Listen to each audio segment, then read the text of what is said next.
जिनकी पुनित पावन शिव महापुराण की कथा संपूर्ण विश्व के कल्याण हेतु बाबा देवादिदेव महादेव की कृपा से श्रवण करने का सौभाग्य आप और हमको प्राप्त हुआ है।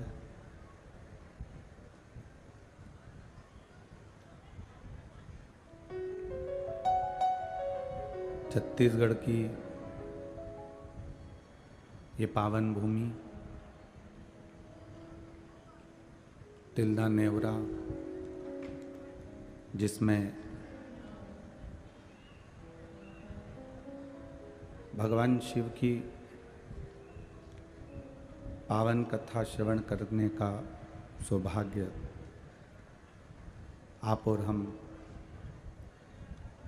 को प्राप्त हुआ है।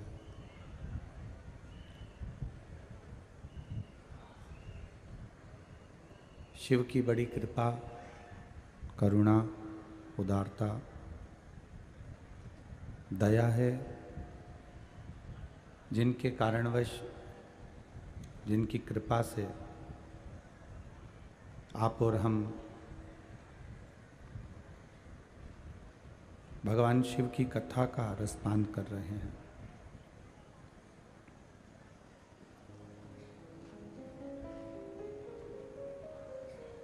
कथा मंडप में विराजमान सभी संत वृंद, ब्राह्मण जन, गुरुजन, साधुजन, तपस्वी जन, कथा के मुख्य यजमान श्री स्वर्गीय शंकर लाल जी अग्रवाल जी, स्वर्गीय श्रीमती अनीता देवी अग्रवाल जी की स्मृति में श्री घनश्याम लाल जी अग्रवाल, श्रीमती पुष्पा देवी अग्रवाल, श्री अंकित जी अग्रवाल, श्रीमती प्रिया जी अग्रवाल, कुमारी देविका अग्रवाल, कुमारी आकांक्षा अग्रवाल, तिल्दा नेवरा, जो इस कथा के मुख्य यजमान का पद ग्रहण करे हैं, एक बार जोरदार ताली बजाकर इन सभी का स्वागत बंदन अभिनंदन। भगवान शिव ओगड़ी, दयालु, दातार, अधिक मास और श्रावण की सोमवारी आज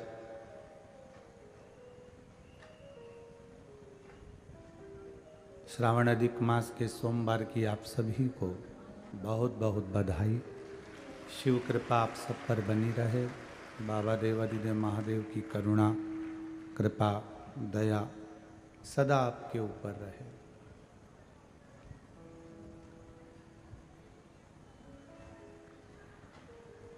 रविवार हो, सोमवार हो, मंगलवार हो, बुधवार हो, गुरुवार हो, शुक्रवार हो, शनिवार हो, या हमारा परिवार हो, किसी भी वार में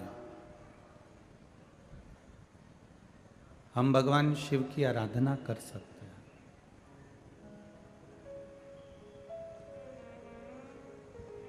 जरूरी नहीं कि हम सोमवार का इंतजार करेंगे तो हम शिव की आराधना करेंगे।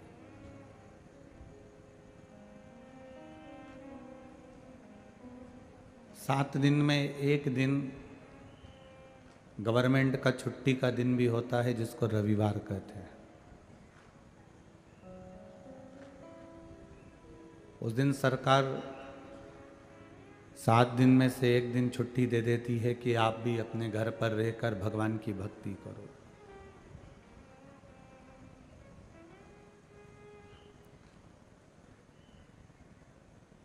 शनिवार, रविवार, सोमवार, मंगलवार, बुधवार, गुरुवार, इस सारे वारों में एक वार सबसे अच्छा है और वो है अपना परिवार।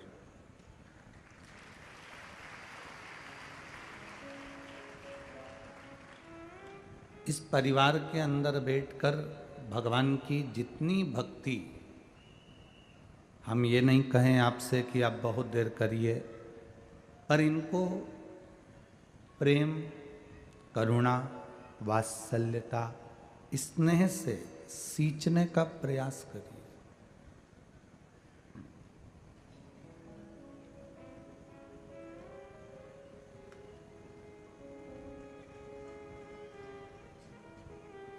एक दोस्त अपने दोस्त से कहता है कि मेरी पत्नी मुझे इतना प्रेम करती है कि वो मेरी मुट्ठी में है।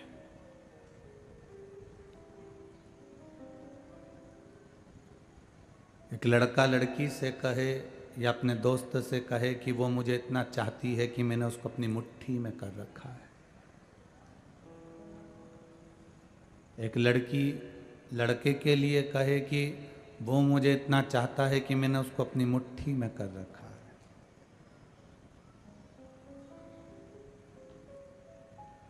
प्रेम कर कर, स्नेह कर कर अगर आप किसी को मुट्ठी में रखो, इसको प्रेम नहीं कहा जाता। प्रेम वो होता है जिसको मुट्ठी में बंद करने की जरूरत नहीं पड़ती, उसको दिल में बंद किया जाता है।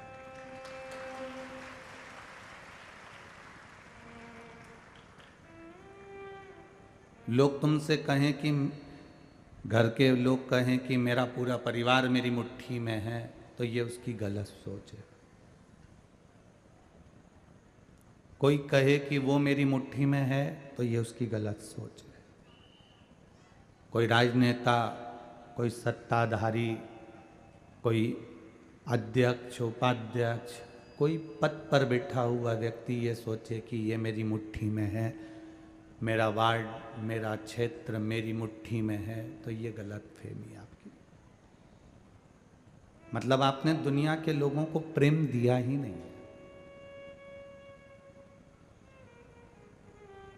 जहां प्रेम होता है, व्यक्ति मुट्ठी में नहीं होता, उसके दिल में होता है, उसके स्नेह में होता है।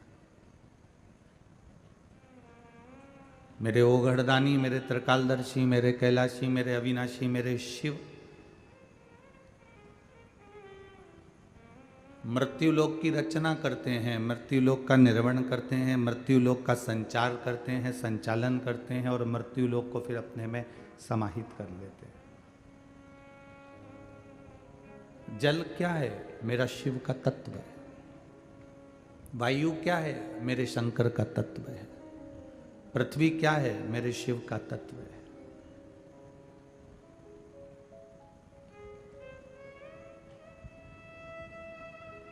ये जल, वायु, पृथ्वी, अग्नि, तेज, ये सब शंकर का तत्व है।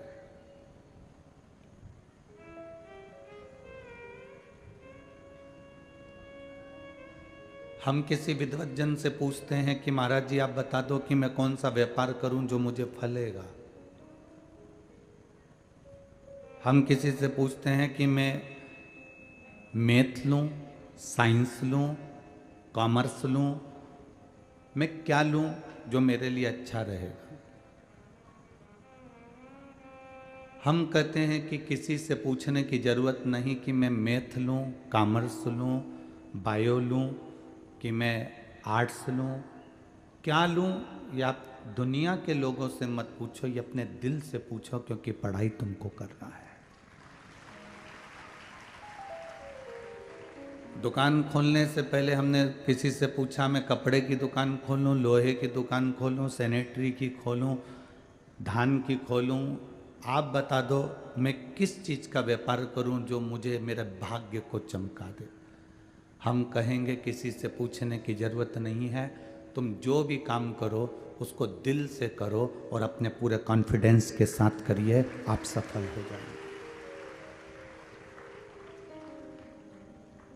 उसने कह दिया तुमको कि कपड़े का व्यापार कर लो और तुम्हारा मन कपड़े में था ही नहीं, तुमने तो सोच के कुछ दूसरा रखा था। और किसी विद्वत जन के कहने पर तुमने कपड़े का व्यापार चालू कर दिया और मालूम पड़ा तुम्हारा मन उसमें पहले से नहीं था, तुम्हारा चित्त उसमें था ही नहीं।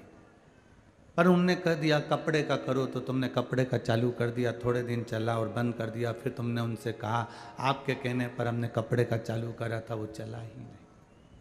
अपना कॉन्फिडेंस मजबूत करिए।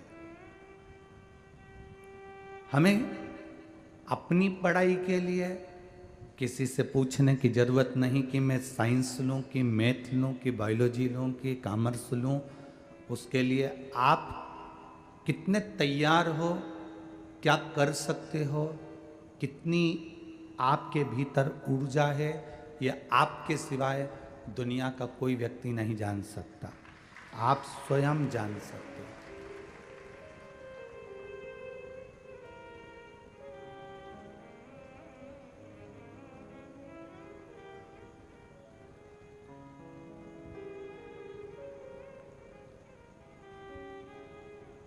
आप जो व्यापार करना चाह रहे हो, आप जो दुकान खोलना चाह रहे हो, चाहे वो छोटी से छोटी दुकान है, आप किसी से मत पूछो कि मैं काय का व्यापार करूं। आपके भीतर जो जिस चीज को करने की तमन्ना हो, आपको जो कार्य करने की उमंगता हो, आप वो कार्य करिए। आप कभी हमसे भी आकर ना कहें कि मैं किस चीज का व्यापार करूं, क्योंकि हमसे ज़्यादा समझदार आप हो, आप दुनिया ज़्यादा घूमे हुए हो, आपको ज़्यादा मालूम होगा व्यापार के लोगों के साथ, आप ज़्यादा बैठते हो, आपको अंदाज़ा होगा कि आप किस चीज़ में कमा सकते हो। अपने खुद के कॉन्फिडेंस पर, हमारे खुद के विचार पर, हमारे खुद के शरीर की तेज पुंजता के बल पर, परमात्मा का नाम लेकर जब आप किसी कार्य के लिए उतरोगे, ये विश्वास मानकर चलना कि तुम पीछे नहीं हट पाओगे और आगे बढ़ते चले जाओगे। आपका कॉन्फिडेंस मजबूत होना चाहिए, आपका विल पावर मजबूत होना चाहिए, आपके विचार की दृष्टि बड़ी होना, आपका जो सोच है, आपकी जो दृष्टि है, आप उसको मजबूत करिए। हम मजबूत नहीं कर पाते। अलमारी खोलते हैं, 3 तरह के 4 तरह के सूट एक जैसे नजर आते हैं। अलमारी खोलते हैं, साड़ियाँ नजर आ जाती है। जब तुम अलमारी खोल रही थी तब तुमने विचार करा था कि आज मैं कत्थई कलर की पहनूंगी, तुमने विचार करा था कि मैं हरे कलर की पहनूंगी, तुमने विचार करा था कि मैं लाल कलर की पहनूंगी। अलमारी खोलते से जब साड़ियों का बंडल नजर आया तो तुम्हारी सोच फिर बदल गई। अब कत्थई की जगह तुम्हारे को जो मन पड़ा वो निकाल कर पहन ली। पहन तो ली तुमने, पर तुम्हें अभी तक वो सूट नहीं कर रही अपने दिल से, क्योंकि तुम आज जो सोची थी कि मुझे ये पहनना है, अगर वो पहन लेती तो तुम्हारे दिल को अच्छा लगता और पूरा दिन तुम्हारा अच्छा गुजरता। पर तुम अपने उस मन को छोड़कर फिर तुमने चॉइस करना पसंद करा कि अब मैं पहन लेती हूँ, जा रही हूँ तो ये वाली अच्छी लगेगी, दुनिया को अच्छी लगेगी, सबको अच्छी लगेगी। आप सबको अच्छा लगने का विचार छोड़ दो। आपके दिल को क्या अच्छा लग रहा है, आपके मन को क्या अच्छा लग रहा है।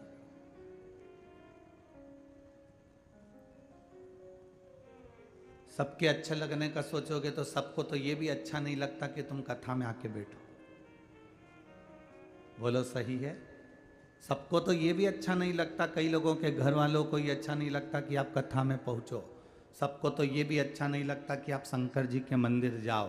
सबको तो ये भी अच्छा नहीं लगता कि आप प्रसन्न क्यों हो। सबको तो ये भी अच्छा नहीं लगता कि आप इतनी 60 65 70 साल की उम्र होने के बाद भी इतने सुंदर कैसे दिखते हो। सबको ये भी अच्छा नहीं लगता कि आप इतनी बूढ़ी होने के बाद भी इतना काम कैसे कर लेती हो। सबकी तो जाने दो, सबकी सोच के अनुसार चलोगे तो जिंदगी में कभी आगे नहीं बढ़ सकोगे। अपनी सोच से चलो और अपने चित्त से चलो, अपनी वृत्ति से, अपने मन से चलो। आग लगे बस्ती में, अपन रहो मस्ती। मैं चाहे ये करूं, आता छत्तीसगढ़ वालों को? हाँ, मैं चाहे वो करूं, मेरे दिल को अच्छा लग रहा है ना, मेरे मन को अच्छा लग रहा है ना। मैं कथा में जाके बैठ रही हूँ, तुमको क्या प्रॉब्लम है? मुझे अच्छा लग रहा है ना, मेरे मन को अच्छा लग रहा है ना। अपने दिल को, अपने मन को, अपने विचार को, अपनी सोच को अच्छा लगना चाहिए। दुनिया के लोग कहें कि तुम मंदिर मत जाओ तो क्या हम मंदिर जाना बंद कर दें? मेरे मन को अच्छा लग रहा है ना, लोग कहेंगे कहाँ शिव जी के चक्कर में पड़ी हो, मेरे मन को अच्छा लग रहा है ना तो मैं शंकर के मंदिर जा रही हूँ। मेरे मन को अच्छा लग रहा है तो मैं डोंगरगढ़ जाकर माँ बमलेश्वरी का दर्शन कर रही हूँ। मेरे मन को अच्छा लग रहा है तो मैं चंपेश्वर जा रही हूँ। मेरे मन को अच्छा लगा तो मैं भूतेश्वर जा रही हूँ। और मेरे मन को अच्छा लगा तो मैं सीहोर कुबेरेश्वर जा रही हूँ। ये मेरे मन के ऊपर निर्भर है। हम अपने मन का ना सुने तो फिर हमारा जीवन व्यर्थ है।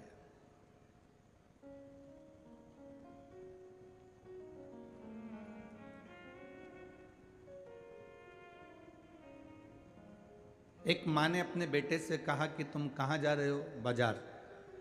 सुनो,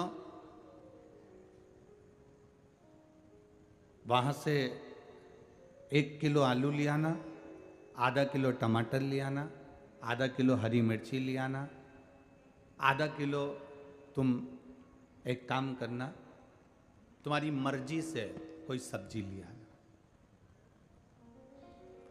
3 चीजें माँ ने अपनी हिसाब से बता दी। आलू लाना, टमाटर लाना, हरी मिर्ची लाना, और फिर एक चीज तुम्हारे ऊपर छोड़ दी कि तुम्हारे मन से सब्जी ले आना।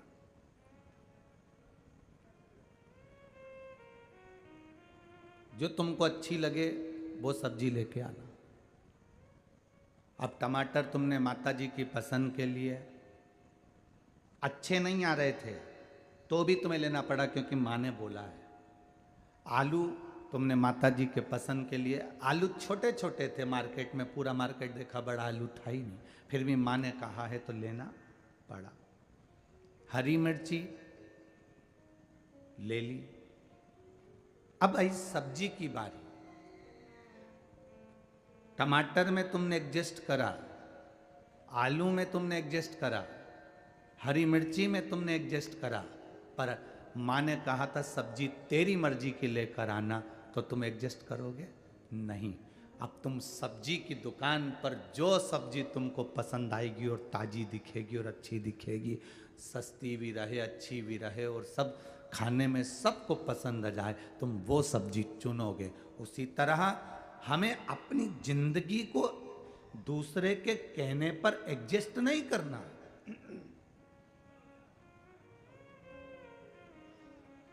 हमें अपने जीवन को दूसरे के कहने पर एडजस्ट कर कर नहीं चलना।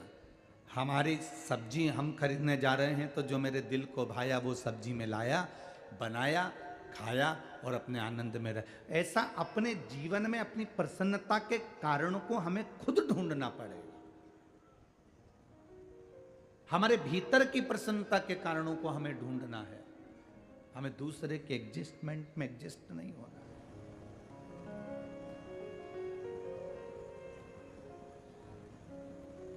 हमें अपने भीतर की ऊर्जा को खुद प्रकट करना है। एक शिव जी का एक भक्त था जिसका नाम तिमोदी था। उसका नाम था तिमोदी।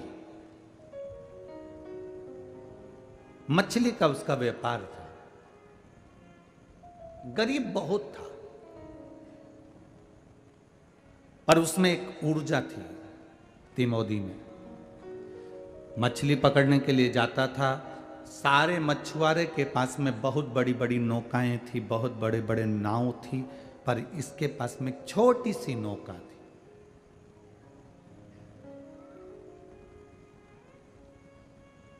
भगवान पृथ्वी पर जिसको जन्म देता है, किसी भी फालतू व्यक्ति को भगवान पृथ्वी पर कभी पैदा नहीं करता। जिसको भी पृथ्वी पर भगवान पैदा करता है उसको कुछ ना कुछ ऐसा गुण देकर भेजता है, उस गुण को अगर वो निखार ले तो उसकी जिंदगी संवर जाती है। किसी किसी के भोजन का गुण होता है, किसी किसी को पार्लर का गुण होता है, किसी किसी को सिलाई का गुण होता है, किसी किसी को पहचान का गुण होता है, किसी की एजुकेशन का गुण होता है, किसी की मीठी वाणी का गुण होता है। किसी संसार में जन्म लेने वाला कोई व्यक्ति फालतू पैदा नहीं होता, क्योंकि आप अंदाजा लगा कर देखिए, आपके घर में आप जिस कमरे में सोते हो उस कमरे में कोई फालतू की चीज कभी नहीं रखते। रखते हो क्या? जिस कमरे में सोते हो, फोटो भी रखोगे तो अच्छा, सीनरी रखोगे तो अच्छी, गुलदस्ता रखोगे तो अच्छा।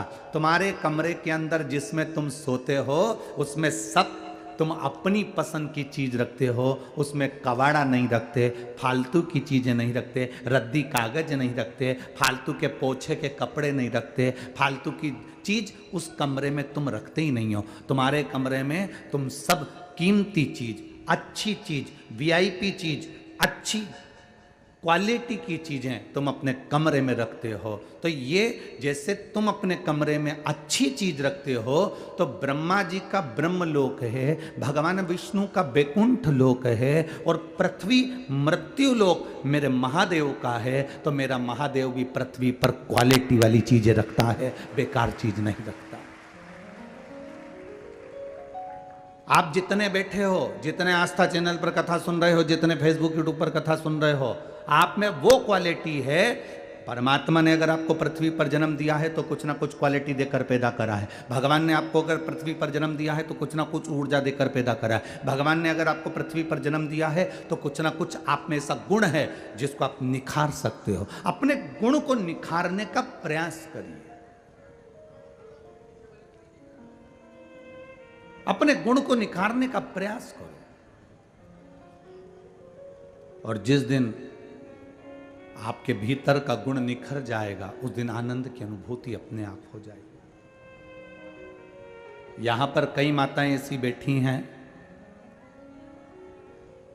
जो अच्छे पापड़ बना लेती हैं, जिनके हाथ का इतना स्वाद है। कई माताएं ऐसी बैठी है जो अच्छा इडली सांभर बना लेती है। आप में कई माताएं ऐसी बैठी हैं जो अच्छी सब्जी बना लेती हैं। आप में कई माताएं ऐसी बैठी है जो अच्छे चावल बना लेती है। आप में कई माताएं ऐसी बैठी हैं जो अपने कपड़े की अच्छी सिलाई कर लेती है। आप में कई माताएं ऐसी बैठी हैं जो अपने बच्चों के कपड़े भी अच्छे सिल लेती है। आप में कई माताएं ऐसी बैठी हैं जो अच्छा स्वेटर बना लेती हैं। आप में कई माताएं ऐसी बैठी है जो कुछ ना कुछ अच्छा काम कर लेती है, पर वो अपने काम को दबाई हुई है, बस केवल अपने लिए करती है, अपने घर के लिए करती है। जिस दिन तुम समस्या के समय पर खड़े हुए और तुम्हें लगे कि कोई व्यापार नहीं चल रहा, कोई काम नहीं चल रहा, तो आपके अंदर जो क्वालिटी है उसको तुम दुनिया के सामने लेकर आओ कि मैं ये सब्जी बनाकर दुनिया को खिला सकती हूँ, मेरे पास वो गुण है। मैं ये पापड़ बनाकर दुनिया को खिला सकती हूँ, मुझ में ये गुण है। मैं ये सिलाई कर कर अपना जीवन आनंद में जी सकती हूँ, मेरे पास में वो गुण है।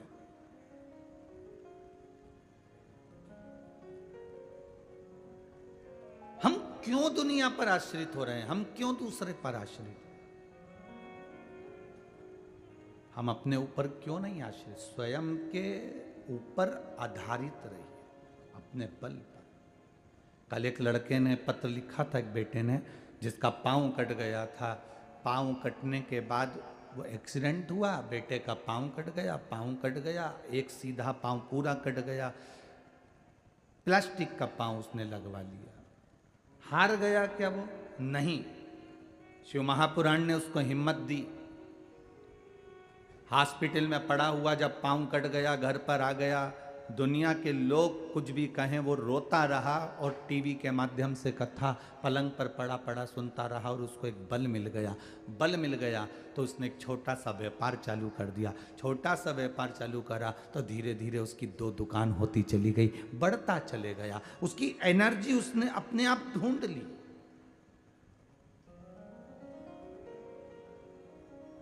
तिमोदी के पास में एक छोटी सी नाव थी और बाकी के सबके पास में बड़ी बड़ी नाव है।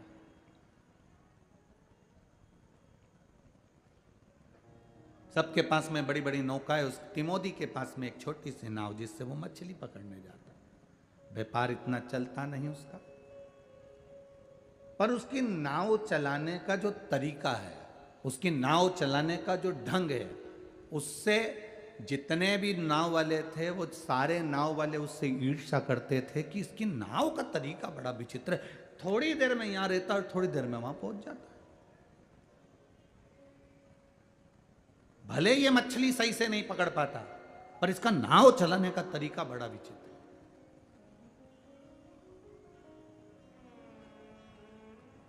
अब ये तिमोदी जो था ये मछली का व्यापार करता था, परंतु इसका एक नियम था।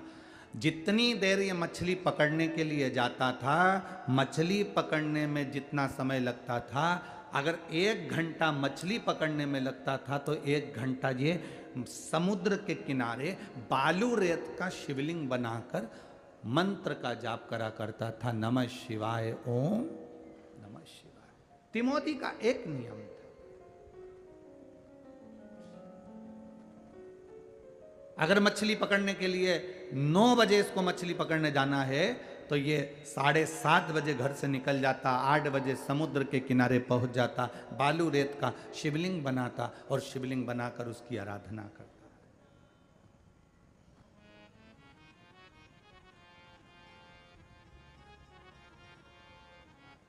बहुत अंतर है महाराज।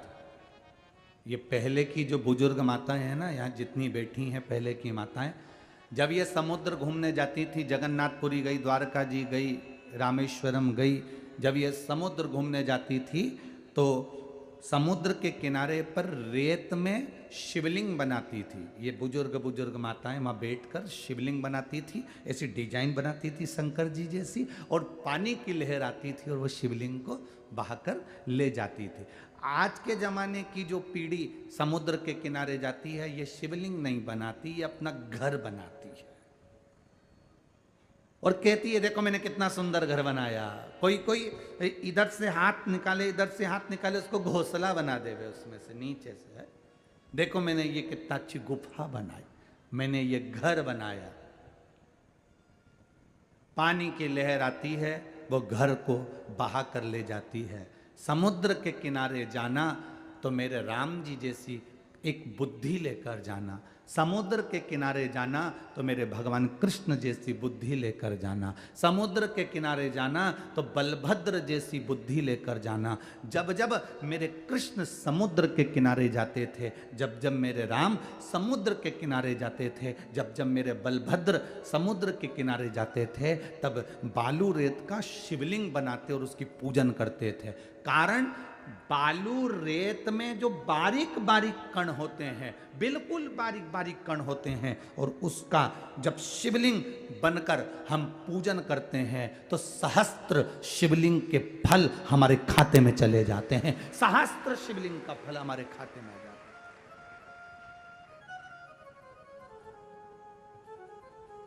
है। बालोद में जो कथा होगी, शायद 25 तारीख के लगभग में वो कथा रहेगी, तो बालोद में जो कथा रहेगी आप कभी उसका स्मरण का, अगर बन सके बालोद वाले जो आसपास में होंगे वो तो सुनेंगे, आप लोग अगर नहीं पहुंचे तो टीवी पर सुनना। उसका हमने नाम दिया मणिलिंग शिव महापुराण की कथा।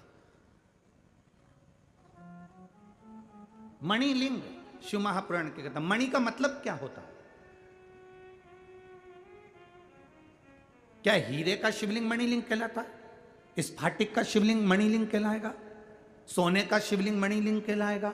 चांदी का लिंग मणिलिंग कहलाएगा? हीरे का शिवलिंग मणिलिंग कहलाएगा? पुखराज का शिवलिंग मणिलिंग कहलाएगा? नहीं। उस कथा का नाम मणिलिंग दिया। मणिलिंग का मतलब क्या होता है? मणिलिंग का मतलब क्या है? आप जिस पार्थिव शिवलिंग का निर्माण कर रहे हो और उसके नीचे पार्वती जी का स्वरूप नहीं है, जलाधारी नहीं है, बस केवल स्वरूप में लिंग ही लिंग है। आप में से कई माताएं ऐसी बैठी होंगी जिनके घर में पुराने समय में केवल एक ऐसे गोल गोल पत्थर जैसा शिवलिंग, पाषाण जैसा शिवलिंग है, नीचे उसके नीचे ऐसी जलाधारी नहीं है, केवल एक लिंग स्वरूप में, एक शिवलिंग स्वरूप में। किस किस के घर में? किसी के यहाँ है? आपके यहाँ है?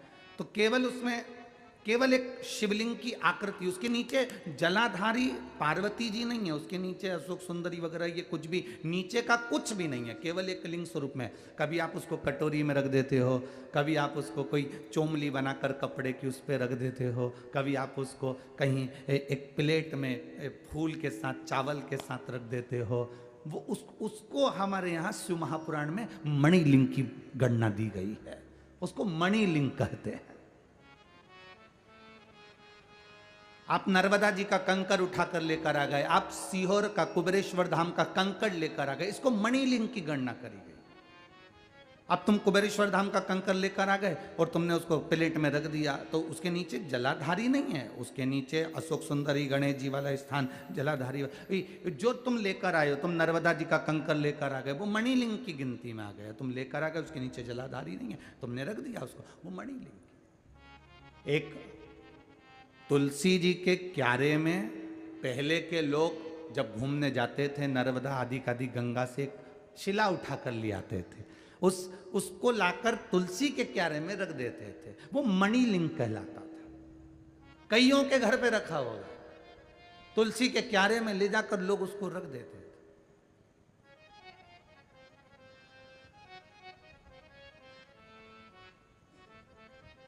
रतन से बना हो शिवलिंग तो क्या मणिलिंग, ना ना।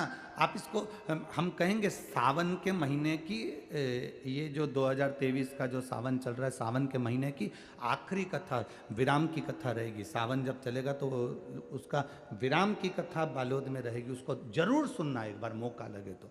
मणिलिंग शिव पुराण कथा कि तुलसी के क्यारे में रखा हुआ वो शिवलिंग का भाव क्या है, रखा हुआ वो पाषाण, रखा हुआ वो स्वरूप जो गोल गोल लग रहा है कि ये भगवान का शिवलिंग है, और रखा तुम्हारे यहाँ बरसों से रखा और लोग उसका पूजन, वो क्यों? हमारे पूर्वजों ने जलाधारी क्यों नहीं बनवाई, बस केवल लिंग स्वरूप रख दिया, चावल की कटोरी में, प्लेट में, कटोरी के अंदर फूलों में रखा है, चोमली पर रखा, उसको पहचान।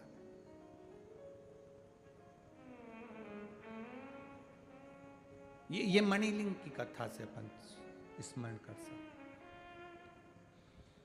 कभी समुद्र के किनारे जाना, गंगा के किनारे जाना, यमुना के किनारे जाना, सरयू के किनारे जाना, मंदाकिनी के किनारे जाना, चंद्रभागा के किनारे जाना, गोदावरी के किनारे जाना, कभी तुम्हारा मन मिल जाए और तुम किसी पवित्र नदी के किनारे पर जाओ तो वहाँ की बालू रेत का, वहाँ की मिट्टी का शिवलिंग बनाकर उसकी पूजन करना, विसर्जन करना, उसका जो फल है सहस्त्र शिवलिंग के फल के बराबर हमको फल प्राप्त हो जाए। सहस्त्र शिवलिंग, एक शिवलिंग का निर्माण हजारों शिवलिंग के निर्माण के बराबर हो जाए।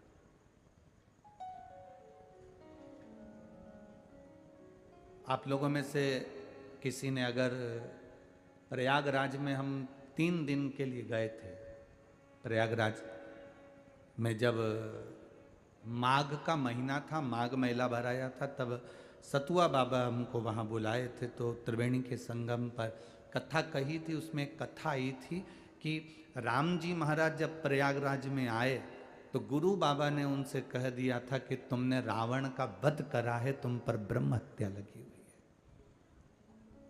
रावण ने कहा, रावण का वध कर कर आए हो, रावण का वंश मिटा कर आए हो, तुम्हारे ऊपर ब्राह्मण की हत्या लगी हुई है, तो तुम मेरे चरण का स्पर्श नहीं कर सकते। और गुरु जी ने उनको दूर हटाया, राघव जी को, भगवान को। तो भगवान ने कहा कि आप मुझे बताएं कि मैं इस दोष से मुक्त कैसे होऊंगा। तब भगवान गुरु बाबा ने कहा,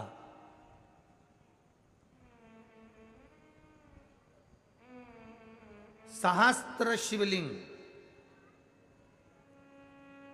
हजारों, लाखों, करोड़ों शिवलिंग का निर्माण करो, और जब तुम सहस्त्र करोड़ों शिवलिंगों का निर्माण कर लोगे, जब तुम्हारे 1 करोड़ शिवलिंग का निर्माण हो जाएगा, तब तुम मेरे पास में आओगे तो मुझे स्पर्श कर सकते हो, क्योंकि ब्राह्मण हत्या के दोष से तुम मुक्त हो जाओ।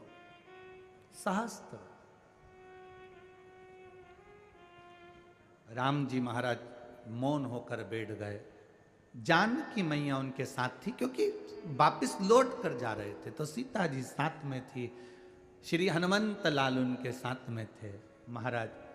तब राम जी ने अपनी धर्म पत्नी माता जानकी जी से कहा कि मुझे अयोध्या बाद में जाऊंगा, पहले करोड़ों शिवलिंग का निर्माण मुझे करना है, जिससे मैं ब्राह्मण हत्या के दोष से मुक्त हूं।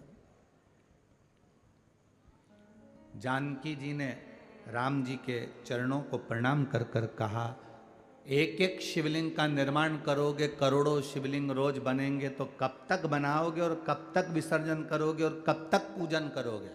ऐसे तो पूरी जिंदगी निकल जाएगी। एक काम करो, गंगा यमुना सरस्वती का ये संगम है त्रिवेणी, इस त्रिवेणी की बालू रेत ले आओ और उस बालू रेत का शिवलिंग बना लो। उस रेत में जो बारीक बारीक कण होंगे, प्रयागराज की भूमि के जो बारीक बारीक कण होंगे, इस कण का जो शिवलिंग बनेगा वो सहस्त्र शिवलिंग के बराबर हो जाएगा और ब्रह्म हत्या से मुक्ति मिल जाएगी। आज भी आप लोगों ने अगर कथा सुनी होगी तो उसमें वर्णन किया था, सहस्त्र शिवलिंग के रूप में सहस्त्रेश्वर महादेव वहां विराजमान। आज भी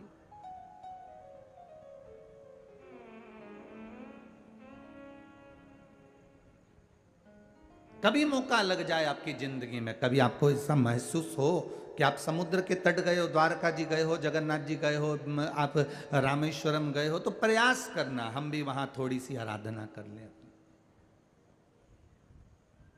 हम सीहोर आने वालों से यही कहते हैं कि आप देखिए, कंकर शंकर की धरा पर आए हो, यहां पर अभी कोई, क्योंकि निर्माण कार्य चालू है, निर्माण जिस जगह का तुम्हारे मकान का काम चालू रहता है तो कितना फैला रहता है। तो कुबेरेश्वर धाम का भी निर्माण कार्य चालू है, भोजन व्यवस्था भी धीरे धीरे सुचारू रूप से हो रही है, चलेगी, बनेगी, होगा व्यवस्था, रुकने की व्यवस्थाएं भी इतनी नहीं, पर सुचारू रूप से जैसा बन सकता है वैसी व्यवस्था भी निर्माण के चलते व्यवस्थाएं चालू। पर जो कुबेरेश्वर धाम आते हैं, हम उनसे कहते हैं कि तुम बाबा के दरवाजे पर आए हो, बाबा के धाम आए हो, बाबा से प्रार्थना करने आए हो, यहाँ पर आने के बाद कहीं पर भी कुबेरेश्वर धाम की भूमि पर गंदगी मत करना, और जहाँ बैठकर भगवान का भजन करो उसमें एक आनंद की अनुभूति होना चाहिए।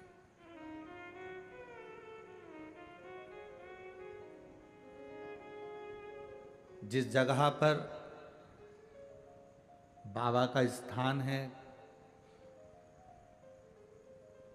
जहाँ कंकर शंकर के पूजन का जहाँ भाव कहा जाता है, उस जगह पर हमने खुद ऐसी मट्टी पटकवा दी है, जिससे आप लोग उस जगह पर बैठकर आराम से कंकर शंकर की पूजन कर सको। पूरे ग्राउंड में कहीं बैठकर आपको पूजन करने की जरूरत नहीं। जिस भूमि पर हमने करी, जिस भूमि पर दुनिया के लोग बैठकर करते हैं और मन चाहा वर प्राप्त करते, इसलिए हमने वहां पर ऐसी ऐसी पट्टियां डलवा दी आप लोगों के बैठने के। आम के पेड़ लगे हुए हैं, वहां पर कच्ची जगह है मिट्टी की, एक स्थान आपको वहां पर गार्ड से पूछोगे कि कंकर शंकर पूजन की जगह कौन सी है, तो आपको गार्ड भी बता देगा कि वहां जाकर आप पूजन कर लो, वो जगह कंकर शंकर की है।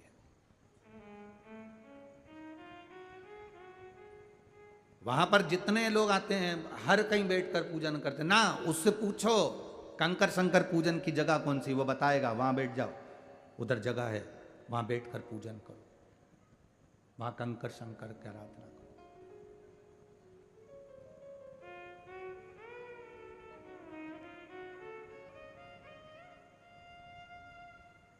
स्थान की मूलता को पहचानना।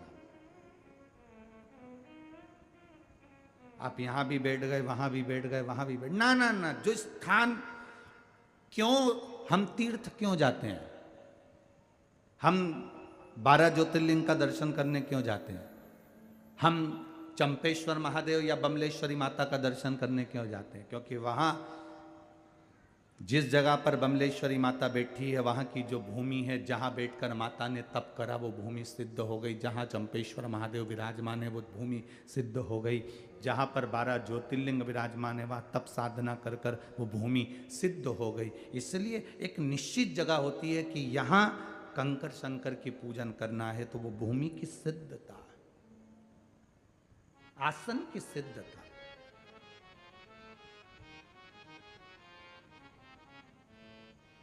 कभी एक अनुभव करना, एक प्रैक्टिकल अपनी जिंदगी में करिएगा, एक प्रैक्टिकल करिएगा। एक आसन जिस पर आप बैठते हो वो आसन अपने साथ में लेकर चलना। एक बार कभी योग लग जाए, कहीं आपका कथा हो रही हो, शिव महापुराण की कथा सुनने का कभी मौका मिल जाए आपको, तो अपना आसन अपने साथ लेकर चलना। जिसका व्यापार हो, जिसकी दुकान हो, जिसका व्यापार हो, उसके लिए हम वर्णन करेंगे। नौकरी वाला तो अपनी जगह पर है ही। एक आसन लेकर चलना, उसी आसन पर बैठकर आप 7 दिन 5 दिन की शिव महापुराण की कथा श्रवण करना। उसी आसन पर कथा सुन ली, आसन की घड़ी बनाई, अपने बैग में रख लिया, फिर वापस सुबह जब कथा चालू हुई, ठीक 2 बजे कथा चालू हो और आप बैठ रहे हो 1:30 बजे 1 बजे, तो 1 बजे आपको वो आसन नहीं बिछाना। 2 बजे का कथा चालू हो उसके पहले आप 1:30 बजे के करीब में वो आसन अपने नीचे वापस बिछा लो और फिर कथा सुन लो। वापस कथा पूरी हो, आरती हो, आरती के समय पर उस आसन को वापस उठाकर अपने बैग में रख लो। 7 दिन की कथा शिव महापुराण की आप पंडाल में बैठकर जब सुने तो अपना आसन लगाकर सुनना। और उस आसन को जिस दुकान पर तुम्हारा पति बैठता है, दिन भर कमाता है, मेहनत करता है, उतनी उसकी कमाई नहीं होती, एक बार उस आसन को उसकी कुर्सी पर लगा कर दे देना, कहना कि इस पे बैठकर अब व्यापार करो। आपको आसन का बल मालूम पड़ेगा, आपको अपनी माला का बल मालूम पड़ेगा। आप जिस माला से भगवान का भजन करते हो उस माला का बल तुम्हें मालूम पड़ेगा। जिस आसन पर बैठकर आप भगवान की कथा सुनते हो उस आसन का बल तुमको मालूम पड़ेगा। क्या संत, साधु, सन्यासी, ऋषि, तपस्वी, साधक, उपासक, आप इनको बुलाओ और डायरेक्ट सोफे पर बिठा दो, नहीं बैठेंगे, उनका आसन लगाएंगे, पहले वो आसन लगा के फिर बैठेंगे। आसन में ऐसा क्या है कि वो अपने आसन पर बैठते हैं? आपने कालीन बिछाया है, आपने मखमल का आसन बिछाया है, ब्राह्मण जन, गुरु जन, जो विद्वत जन है, भूदेव है, जो मृत्यु लोक के, जो चतुर विद्वान ब्राह्मण होता है, वो अपना आसन अपनी, जिसमें किताब लेकर चलता है, जिसमें अपनी पोथी पाने लेकर चलता है, एक आसन भी साथ लेकर चलता है कि मैं जिस मंत्र को पढ़ूं ये मेरा आसन में वो मंत्र का बल आना चाहिए, और मेरा आसन कोई साधारण नहीं जिसको कोई डोला दे। महाराज, आसन की मूलता हमारे साथ में। कोई भी कहीं पर भी बैठ जाना ये अलग विषय। हाँ, एक बार प्रयास करना, एक छोटा सा चाय का भी अगर तुम ठेला लगा रहे हो, पान की दुकान भी लगा रहे हो, तो आसन की मूलता को जानिएगा। उस आसन में ऐसा होता क्या है, उस आसन में ऐसा है क्या?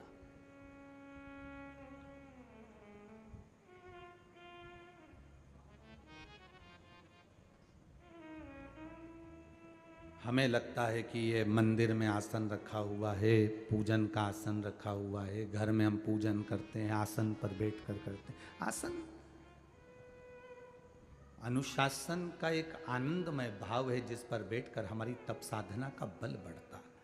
चलो और सरल भाषा में समझ लो, पोहे को गरम रखना है तो उसको गैस पे रखोगे कि पानी गरम कर कर बर्तन में उसके ऊपर कढ़ाई को रख दोगे?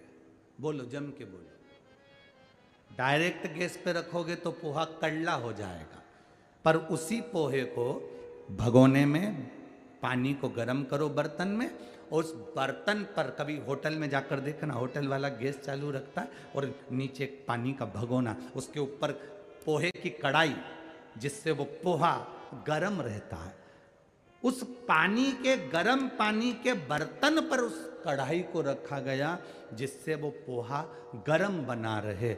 अगर वो गरम पानी के बर्तन से हटा देता तो पोहा गरम नहीं रहता, स्वाद नहीं आता। उसी तरह जैसे पोहे के लिए वो गरम पानी का जो बर्तन है वो उसका आसन है, तो उस पर रखा है तो वो गरम है। जब तक तुम आसन पर बैठते हो वो आसन में तुमको बल मिलता रहता है, तेज मिलता रहता है, उस पर बैठकर एक एनर्जी हमको प्राप्त होती है, एक बल हमको मिलता रहता है, एक एनर्जी। अब तिमोदी तो मछली पकड़ने का काम करता था, पर उसका एक नियम था, तिमोदी का एक नियम, थोड़ा इसको कर लो। तिमोदी का एक नियम था। तिमोदी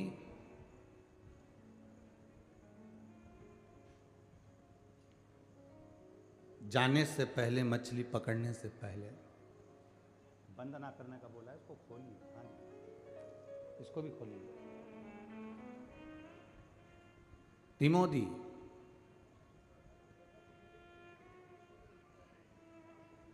शंकर भगवान के शिवलिंग का निर्माण करता, उसकी आराधना करता। थोड़ा सा नीचे कर, इसको भी हल्का सा नीचे कर। शिव की आराधना में लगा रहता। अब बड़ी बड़ी जिनके पास नाव है, बड़े बड़े जिनके पास में वैभव है, उनको इससे ईर्ष्या होती थी। ईर्ष्या इस बात की होती थी कि ये नाव बड़ी अच्छी चल। अभी कथा में कहा गुण दिया है भगवान ने, उसको निखारना है। मेरी बेटियां कई बार ससुराल में जाने के बाद रोती हैं, तो मेरी बेटियों से हम निवेदन करेंगे तुम्हें रोने की जरूरत नहीं, तुम्हें तुम्हारे माता पिता ने और परमात्मा ने ऐसा गुण देकर भेजा है कि तुम अपने गुण को प्रकट कर सकती हो। क्यों रोना ससुराल में जाने के बाद में?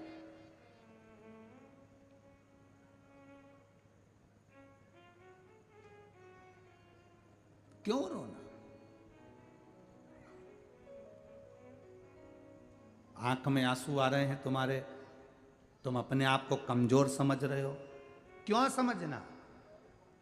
नवयुवक बेटे, जिस कंपनी के लिए अप्लाई कर रहे हो, नवयुवक बेटे जिस नौकरी के लिए अप्लाई कर रहे हो, भले वो किसी भी चीज की नौकरी हो, भले गवर्नमेंट से हो, प्राइवेट से हो, जिस चीज के लिए तुम अप्लाई कर रहे हो, तुम अपने ऊपर अपने कॉन्फिडेंस को पक्का करो, अपने मजबूत बनो, अपने आप में अपने प्रबल बनिए।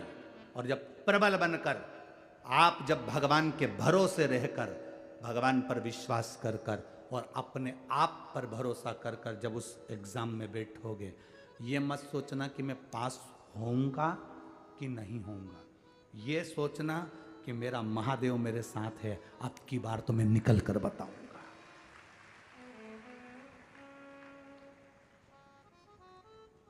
अब की बार मुझे निकल कर बताऊंगा। आप अपने भीतर बल तो है। तिमोदी के पास में एक चीज थी, वो नाव अच्छी चलाता था, पर साथ वालों ने विचार करा कि बताओ गजब का व्यक्ति है, इसके पास में नाव तो चलाने की कला है परंतु इसके पास में धन नहीं है।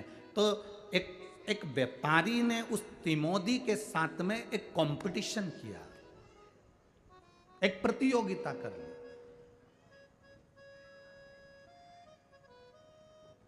एक प्रतियोगिता करी,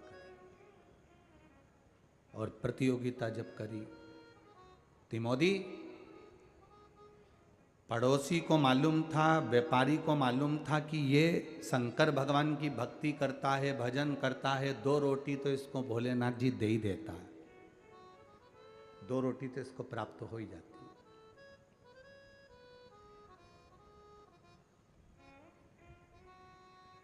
पर ईर्ष्या, अंदर की जो ईर्ष्या होती है ना, ये बड़ी विचित्र होती है।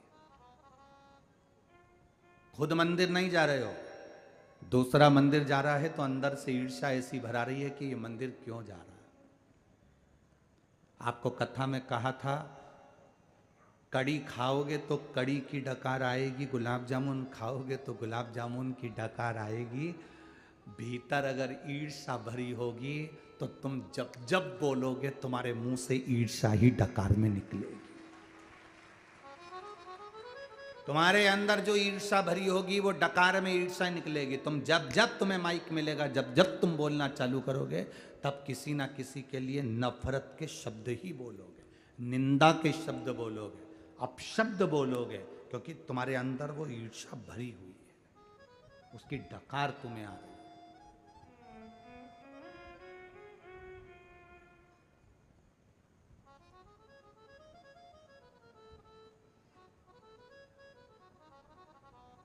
ईर्ष्या।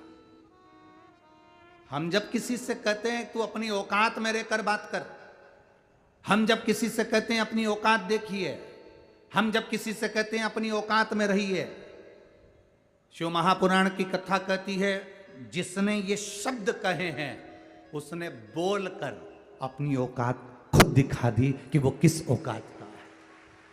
वो दूसरे से कह रहा है अपनी औकात में रहकर बात करो, अपनी औकात में रहो, अपनी औकात में बोलो।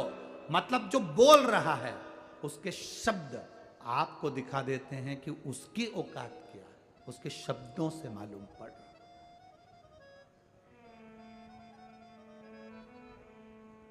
बहुत बड़ी बड़ी नाव थी, ईर्ष्या अंदर भरी हुई थी, क्योंकि इसके चलाने का ढंग अलग था। इसके पास कोई मशीन नहीं थी, ये अपने हाथ से नाव को चलाता था और पार हो जाता था। 2 रोटी महादेव उसको दे देता था, भगवान शंकर की भक्ति में डूबा रहता था। उसके पास में बेलपत्री नहीं मिलती थी तो हाथ की 3 उंगली शंकर के शिवलिंग पर रखकर कह देता था, मैंने आपको बेलपत्र समर्पित कर दी। हाथ की 3 उंगली रखकर कह देता, मैंने आपको बेलपत्र दे दिया, मैंने आपको बेलपत्र प्रदान कर दिया। तिमोथी शिव का भक्त। एक व्यापारी ने उसके साथ में कंपटीशन रखा, प्रतियोगिता रखी। वो कभी प्रतियोगिता नहीं करता था क्योंकि उसके पास में इतना टाइम नहीं था, क्योंकि 2-4 कुछ गया 2-1 बार और मछली लिया या बेच दिया, व्यापार कर लिया, उसका भरण पोषण हो गया, परिवार का सुख मिल गया। पर व्यापारी ने उसको अपने जाल में फंसाया। मदिरा पीने वाला,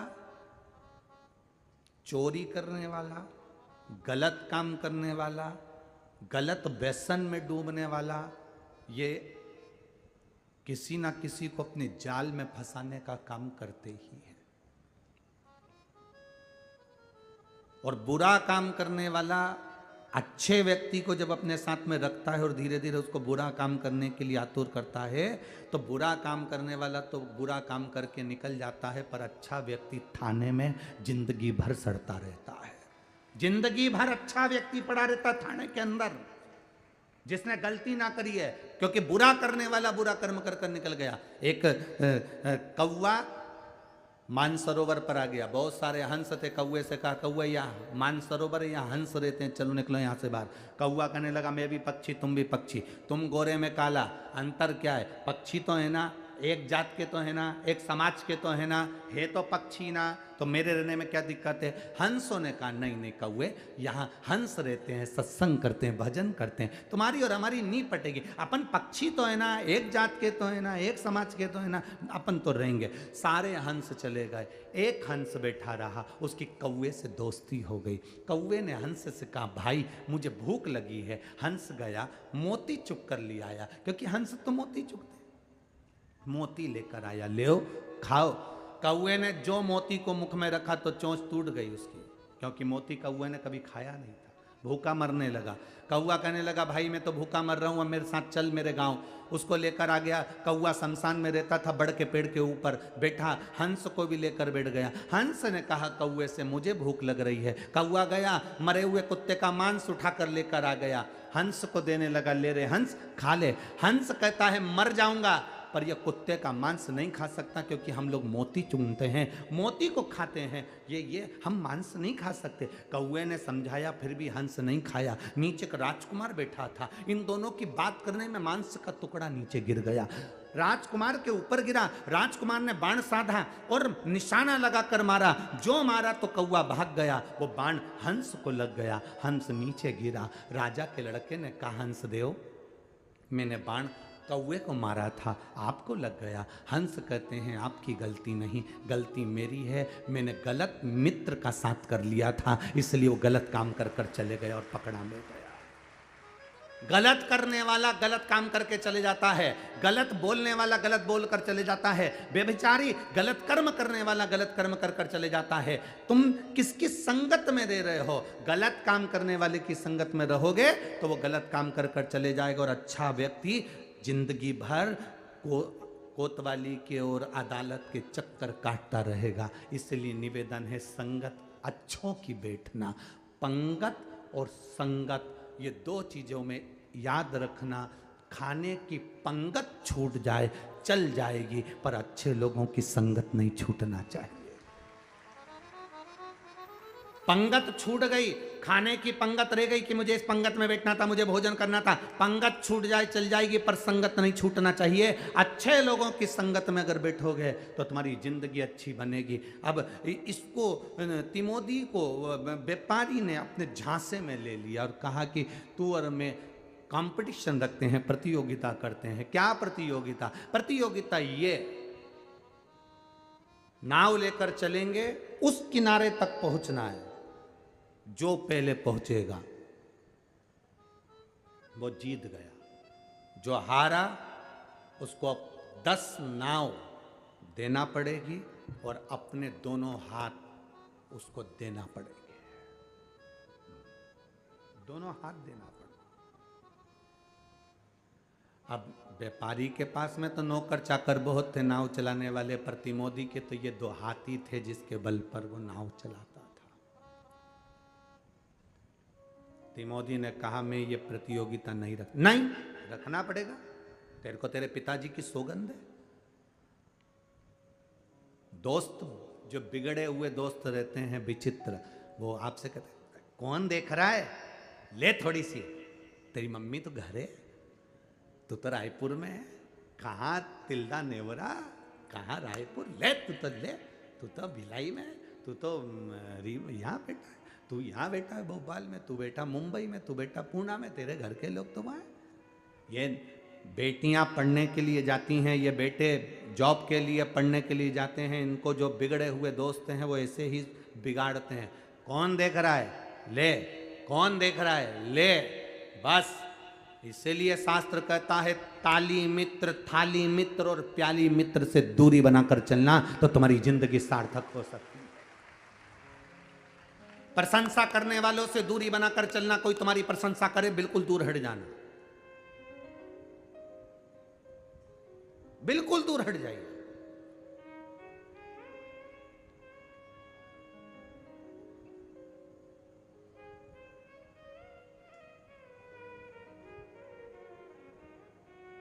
एकदम दूरी बना लो। कोई थाली मित्र मिल जाए होटल में खाने वाला, उसकी मित्रता कम कर देना, क्योंकि आज वो होटल में अपने पैसे से तेरे को खिला रहा है, फ्री में नहीं खिला रहा है। जिस दिन तेरी खाने की आदत हो जाएगी तेरे घर तक को खा जाएगा वो, तेरे घर तक को खा जाएगा। खाने वालों से, पीने वालों से दूरी बनाकर चलना। ये पीने की आदत डालेंगे तुझे पूरा निगल जाएंगे, पूरा निगल जाएंगे, बचना। ताली, थाली, प्याली, ये 3 बर्बाद करने वाले हैं, बचिए। तिमोदी, तुझे तेरे पिता की कसम है, गलत काम करने के लिए अगर कोई कसम भी दे तो मत झेलना। ये तिमोदी की कथा कह रही है। कोई तुमसे कहते तेरे को कसम है, लेना पड़ेगा, तुझे कसम है, दोस्तों की हमारी कसम है, ले पी, तुझे हमारी कसम है, ले पीना पड़ेगा, बस। तो तुम उसी समय खड़े होकर कह दो तुझे भी मेरी कसम एक थप्पड़ खाना पड़ेगा, तुझे भी मेरी कसम। जब वो कसम दे रहा है कि पीना पड़ेगा, कसम देकर पिला रहा है, तो तुम भी कसम देकर एक झनकटा दे जोरदार, तो जो पी है उतर जाएगी। जब तू कसम दे रहा है मेरे पिता की कि पीना पड़ेगा, मेरी दोस्ती की कसम, मेरी दोस्ती की कसम। ऐसी दोस्ती किस काम की? कल मित्रता दिवस था, हैप्पी फ्रेंडशिप डे, मित्रता दिवस कल था। दुनिया में सबसे अच्छा मित्र कौन होता है? शिव महापुराण की कथा कहती है गुरु, माता, पिता और परमात्मा से अच्छा मित्र दुनिया में कोई नहीं हो सकता। कौन होगा ऐसा मित्र? हम जिसको मित्र बनाने का प्रयास कर रहे हैं, मोबाइल पे लिख के भेज दिया हैप्पी फ्रेंडशिप डे, तुम मेरे बेस्ट मित्र हो, मेरे अच्छे मित्र। क्या मित्रता? 3 मित्र पिकनिक करने के लिए गए, साथ में समोसा ले गए, कचौड़ी ले गए, पानी की बोतल सब कुछ ला के रखे, झोले में भर लिया, लेकर गए।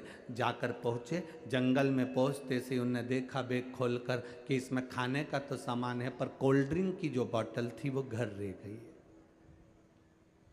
मित्रों ने विचार करा बोतल कौन लाएगा, तो तीनों ने अपना अपना नाम लिखा, पर्ची बना के ऐसे कुड़कुड़ा के उसमें फेंकी, जिसका नाम आएगा वो जाएगा कोल्ड ड्रिंक की बोतल लेने के लिए। उनने पर्ची फेंकी, जिसका नाम आया उससे कहा तू जा बोतल लेने, जब तक तू नहीं आएगा तब तक हम कुछ नहीं खाएंगे। वो कोल्ड ड्रिंक की बोतल लेने के लिए घर गया।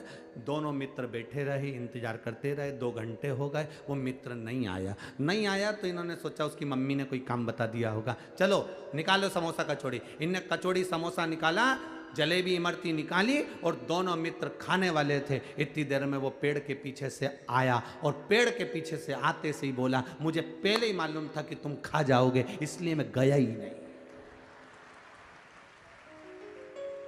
हमें मालूम था तुम खा जाओगे, इसलिए मैं गया ही नहीं। मैं पेड़ के पीछे ही छुपा था, मैं देख रहा था कि कब खाओ।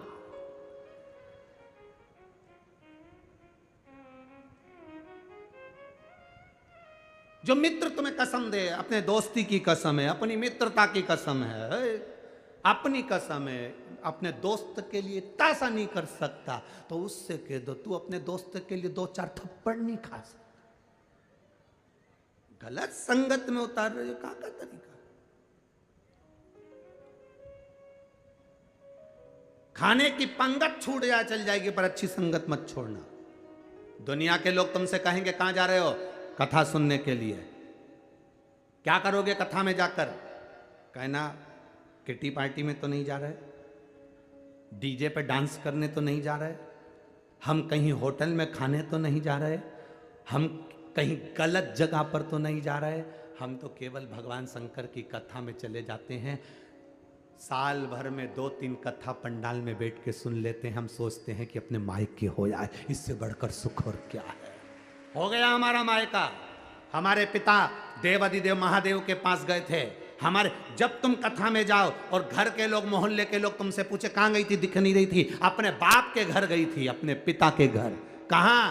तिल्दा नेवरा में शिव महापुराण की कथा हो रही थी, वहां मेरा शंकर मेरा पिता है, उस पिता से मिलने के लिए गई थी। जब मायका समझोगे शिव पुराण को तो बाप भी अपनी बेटी को विदा करते समय कुछ देकर भेजता है, तो वो भी तुम्हें कुछ ना कुछ देकर भेजेगा। पिता का घर है ये तुम्हारे।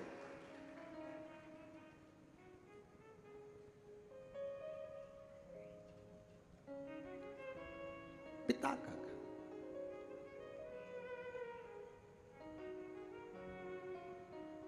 तो कितनी सुंदर बात है साहब, पिता के घर से जब बेटी जाए वो कहते खुशी खुशी कर दो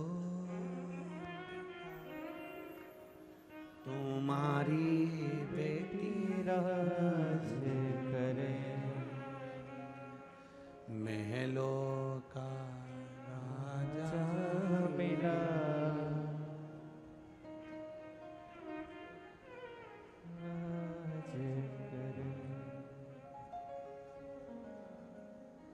कितने अरमान रहते हैं एक बेटी के कि महलों का राजा मिला। जब वो बेटी ये गाना सुनती होगी और उसका पति मदिरा में डूबा रहता होगा तो वो क्या गाती होगी, नंबर 1 का बेवड़ा होगा। मेरा पुरुषों से निवेदन है, अपने बच्चों के लिए, अपनी पत्नी के लिए, अपने माता पिता के लिए, अपने परिवार के लिए मदिरा का त्याग कर दो, नहीं पीना।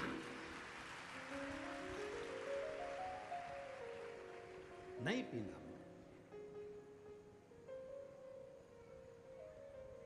गंगा नाली का पानी नहीं पिएंगे, एक। और दूसरा, अपना सनातन धर्म छोड़कर, अपना हिंदू धर्म छोड़कर, मेरे महादेव को छोड़कर मैं किसी दूसरे धर्म में नहीं जाऊंगी, चाहे कितनी भी लोभ लालच दे।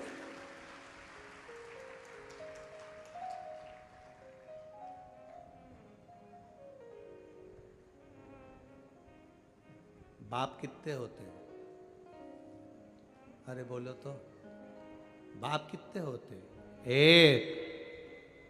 और दुनिया के सारे धर्म का बाप है सनातन धर्म। दुनिया के सारे धर्म का बाप है सनातन धर्म। जितने धर्म निकले हैं सारे सनातन धर्म से निकले, सब कुछ सनातन धर्म से। एक एक धर्म की उत्पत्ति मेरे सनातन धर्म से। ये बाप है। क्यों जाएं हम दूसरे धर्म में? हमारा बाप एक। जिसके दो चार बाप होते हैं वही सनातन धर्म छोड़ के दूसरे बाप के पास जाता है। सनातन धर्म नहीं छोड़ सकते। हमारा बाप है सनातन धर्म। हमारा शिव, हमारा ओघड़ी, हमारा भोला। इस व्यासपीठ से पहले से कहते आ रहे हैं, आज फिर कहते हैं, इस भूमि को, पूरे भारत की, पूरे देश की, विश्व की भूमि को, जमीन को खोदोगे, कुछ निकले कि नहीं निकले, पर मेरा कंकर शंकर तो जरूर निकलेगा। जहां खोदो वहां निकलेगा। जहां तुम्हारी मर्जी पड़ जाए वहां खोद लो, मेरा शंकर मिलेगा, मेरा शिव औघड़ी मिलेगा। उसके सिवाय कुछ नहीं। तिमोदी से व्यापारी ने कहा, तू अपने दोस्त के लिए इतना नहीं कर सकता? तेरे पिता की सौगंध है। पिता की सौगंध लगी तो उसने फिर शर्त मान ली। नाव की शर्त का दिन आ गया, नाव तैयार हुई। तिमोदी ने नाव तैयार करी, उस व्यापारी ने नाव तैयार करी। नाव चली। उस दिन ऐसी नाव चली कि आंधी तूफान आ गया और तिमोदी की नाव डूब रही। तिमोदी की नाव डूबी, उसकी नाव आगे निकल गई। व्यापारी जीत गया, तिमोदी हार गया।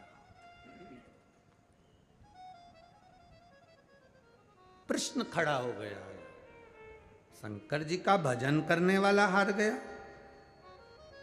आपको जब दुख आएगा ना तो लोग सबसे पहला यही बात बोलेंगे, तू तो इतनी कथा सुनने वाली, तो तेरे को दुख आ गया। तू इतना पूजन पाठ करने वाली, तेरे को दुख आ गया। तू इतनी शंकर जी के मंदिर जाने वाली, तो दुख आ गया। तू तो सियोर वाला महाराज के बेसा बेसा करने वाली, तो दुख आ गया। तिमोदी भी शंकर की आराधना करता था, नाव डूब गई तिमोदी की। ध्यान रखना, कोई तुमसे कहे तू इतना भजन करने वाली और तुझे दुख आ गया, तो उससे कहना ये दुख याद रखना मेरा अपना है। आज का भजन, अभी मैं भजन कर रही हूँ, इसका तो पुण्य मुझे बाद में मिलेगा। जो मैं पूर्व में कर कर आई हूँ वो तो मुझे आज ही भोगना पड़ेगा। पूजन कर कर भी दुख मिल रहा है, कष्ट मिल रहा है, तकलीफ मिल रही है, तो समझ लेना, टेंशन मत लेना, यह पूर्व का कष्ट आज भोग रहे हैं हम, पर आएगा समय अच्छा सुख का अनुभव भी हमको होगा।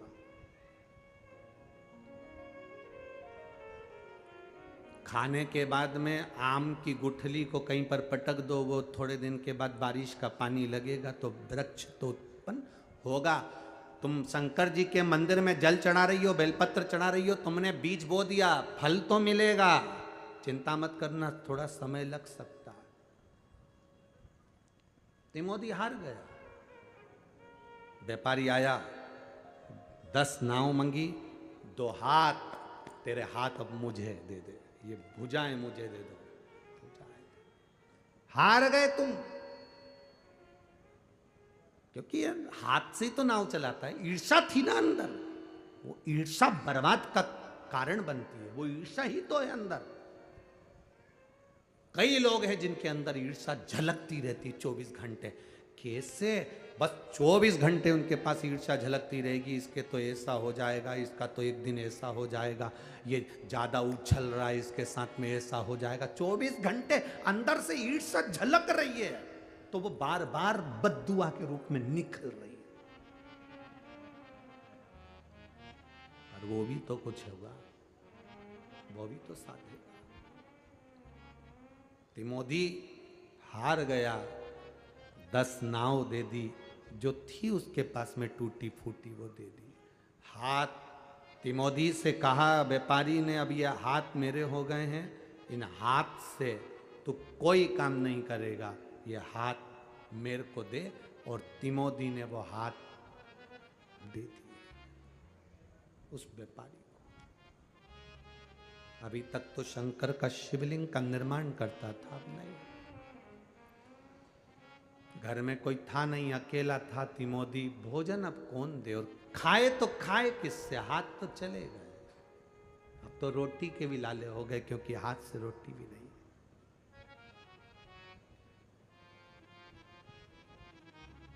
आपको कहा था,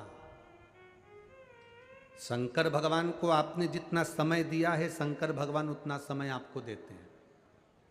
भगवान के कथा में जितना आपने समय दिया है, भगवान उतना समय आपको देते हैं। ये कल की कथा में कहा था।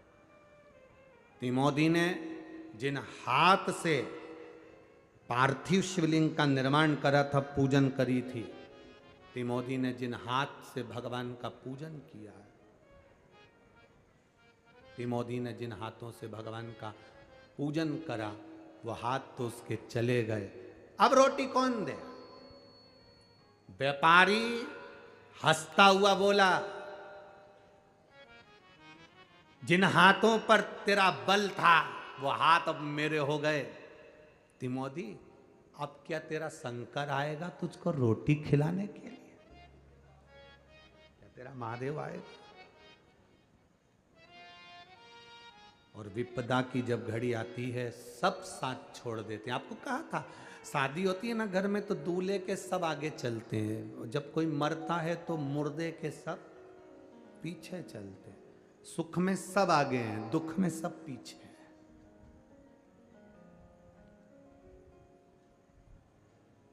दुख में सब पीछे, सुख में सब आगे। दूल्हे के सब आगे हैं, मरने पर पीछे हो जाते हैं लोग, साथ कोई नहीं देता। जितने गांव के लोग थे, किसी ने तिमोदी को 2 रोटी तक नहीं, कौन खिलाए अपने हाथ से? हाथ चलेगा इसके तो। अपने हाथ से रोटी कौन खिलाएगा? कौन दे रोटी? कौन खिलाएगा? कहा, आएगा तेरा शंकर, आएगा तेरा ओगरदानी, आएगा तेरा शिव भोजन देने के लिए। तिमोदी की आंख से आंसू बह रहे थे। 4 दिन निकल गए, तिमोदी ने कुछ नहीं खाया, पानी भी नहीं पी सकता, क्योंकि हाथ तालाब के किनारे जाए, थोड़ा सा मुंह डालकर पानी पी ले।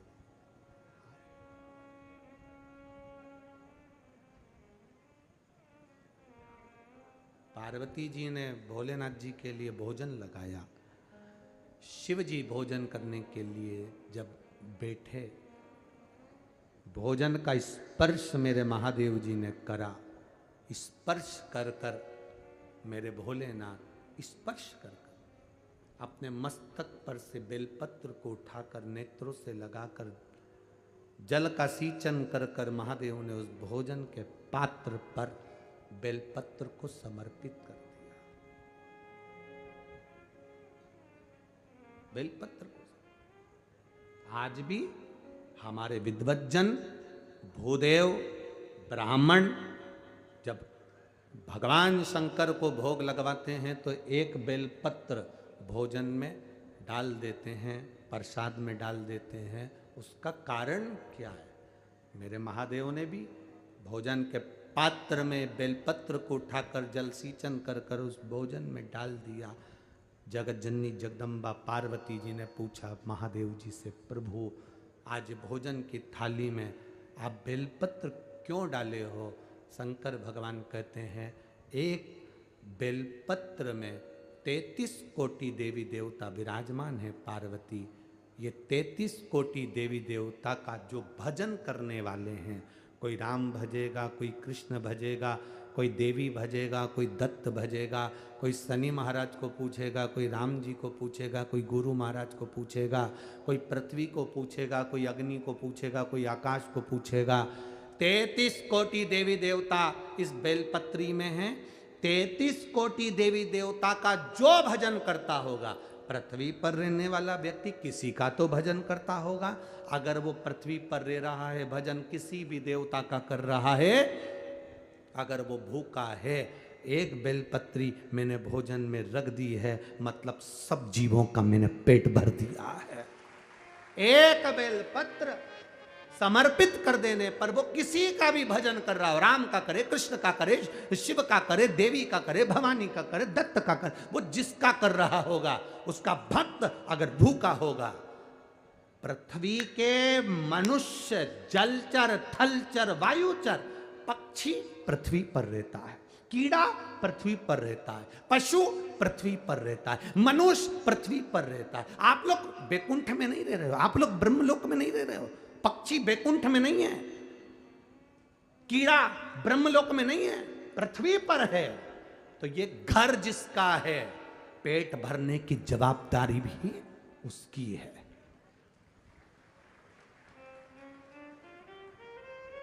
घर किसका है, जवाबदारी उसकी है। पृथ्वी किसकी है, देवाधिदेव महादेव की। आप पृथ्वी पर रह रहे हो तो पेट भरने की जवाबदारी उसकी है। अपने बाप से कहो ना, अपने पिता से, देवाधिदेव महादेव से, क्योंकि पेट भरने का जवाबदारी तुम्हारी है। उसका नाम विश्वनाथ है।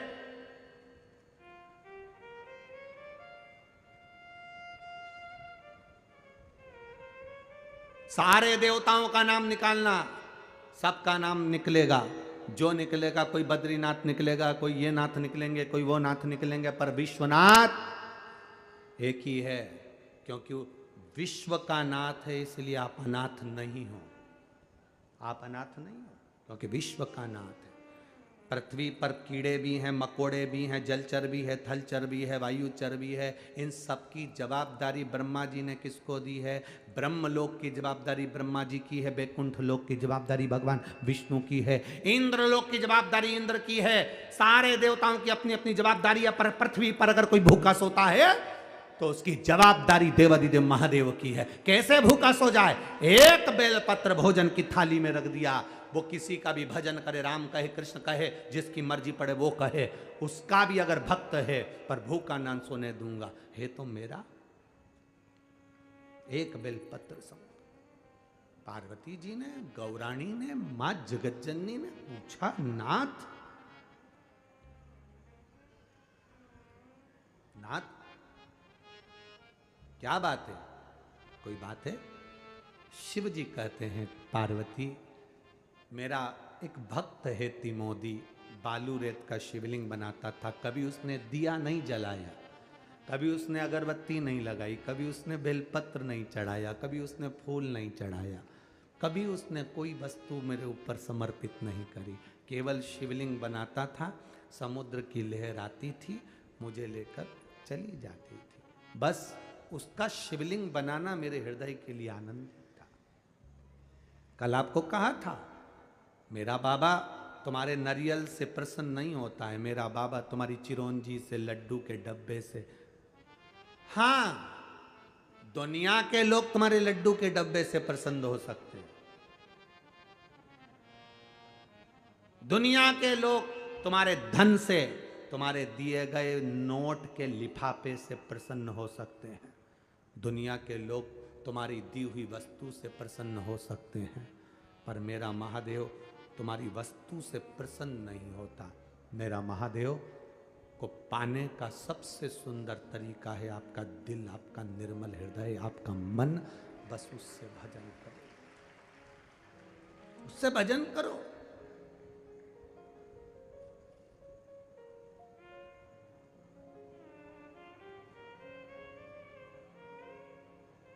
मंदिर जाना जरूरी है। मंदिर में ये शरीर लेकर पहुंच जाओ और मन ना जाए तो फिर मंदिर जाना बेकार। कथा में गए हो, शरीर पहुंच गया और मन ना पहुंचा तो कथा में जाना बेकार।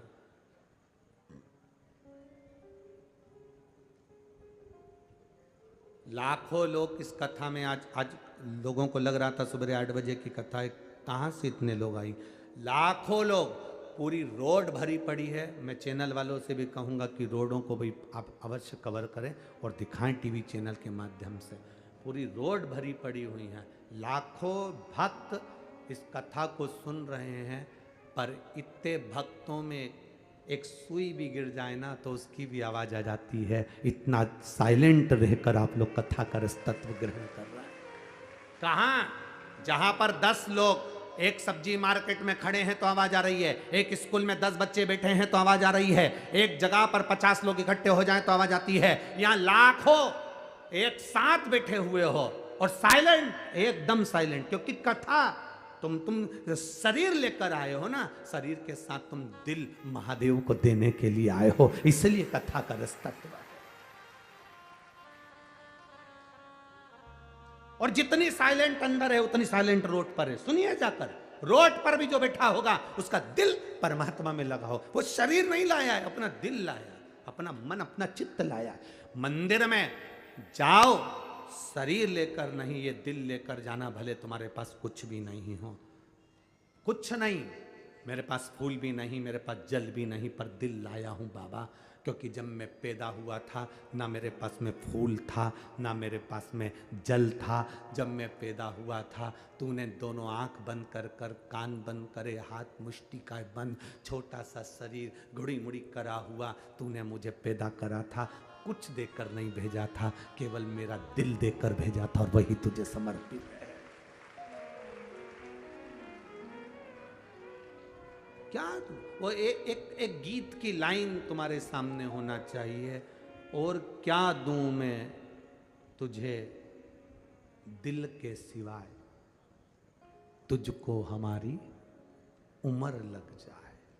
हम क्या दे सकते हैं अपने महादेव को, हम क्या प्रदान कर सकते हैं?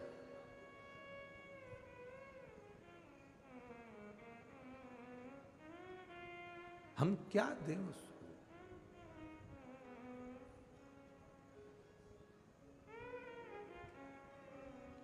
वो कहे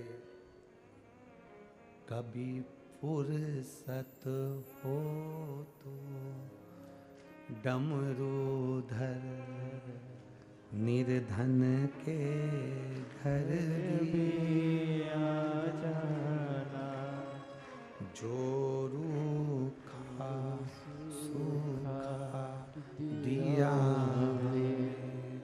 उसका भी भोग लगा जाना। कभी फुर्सत हो तो डमरूधर निर्धन के घर भी आ जाना। कभी फुर्सत हो तो डमरूधर निर्धन के घर भी आ जाना।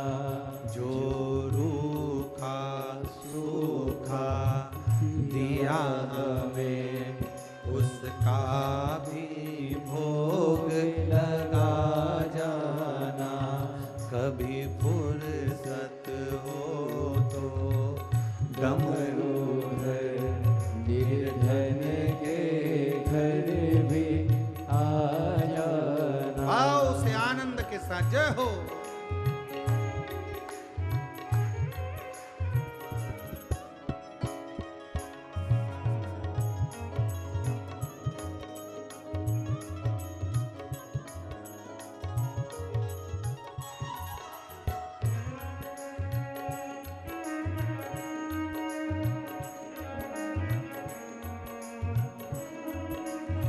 शंभो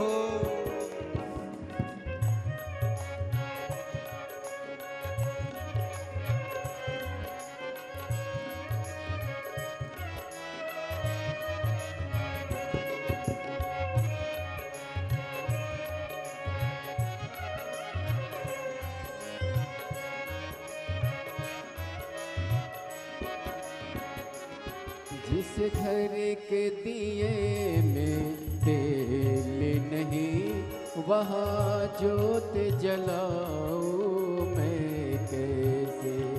जिस घर के दिए में तेल नहीं, वहाँ जोत जलाऊं मैं कैसे। मेरा खुद ही बिछोना धरती पर, तेरी सेज सजाऊं मैं कैसे। मेरा खुद ही बिछोना धरती पर, तेरी सेज सजाऊं मैं कैसे। जहाँ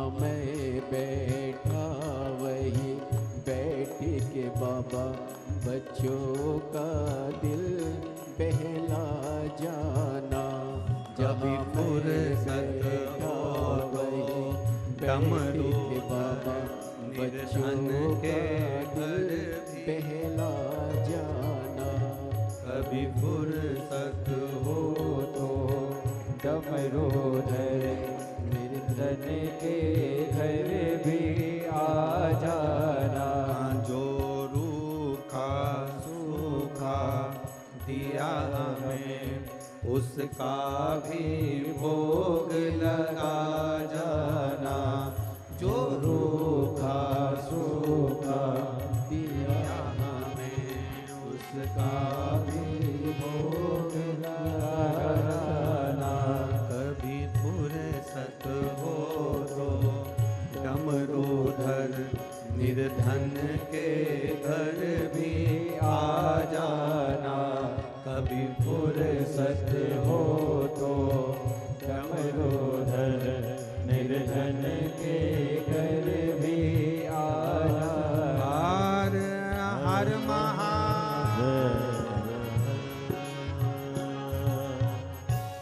अपने स्थान पर बैठकर भगवान शिव से आज अधिक मास श्रावण की सोमवारी है, सोमवार है।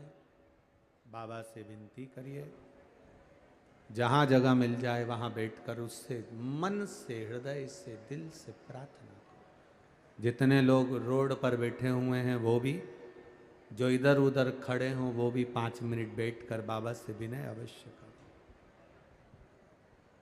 क्योंकि आज विराम का दिन है। आप लोग सब अपना अपना काम धंधा, सब बिजनेस वगैरह छोड़कर, व्यापार नौकरी छोड़कर यहाँ पहुँचे हो। प्रार्थना करना कि बाबा,